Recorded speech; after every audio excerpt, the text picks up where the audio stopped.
New from overnight, President Trump continuing his efforts to end birthright citizenship. Lacey Beasley joins us now live. And Lacey, walk us through exactly what's new this morning.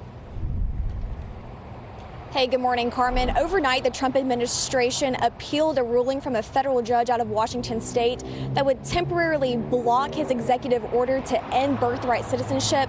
A judge in Maryland also doing the same just hours earlier. Meanwhile, in Massachusetts, on the other hand, a judge there is considering taking a lawsuit across multiple states that would end birthright citizenship for some children of undocumented immigrants. This was not meant for the whole world to come in and pile into the United States of America. We do not have a king. We have a president who must abide by the laws. Now, the Trump administration is bringing its own lawsuit against officials in Cook County, Illinois, and Chicago. It argues that law enforcement must turn in undocumented immigrants to ICE, even if their only crime is being in the U.S. illegally. Advocates say undocumented immigrants who contribute to society deserve a pathway to citizenship, not mass deportations. For those who are migrants, the difference between staying in this country may come down to knowing their rights.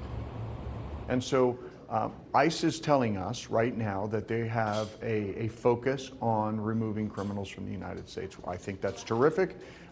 People need to be obeying the laws here, and if you're a murderer or you're a rapist or you're some other type of criminal, we think removal is appropriate. However, we are getting reports from throughout the state of Texas that the raids are including people who do not have criminal offenses.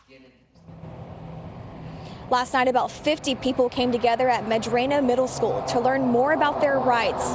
They're concerned about being separated from their children and family, all because of fears that ICE will eventually raid schools and even hospitals.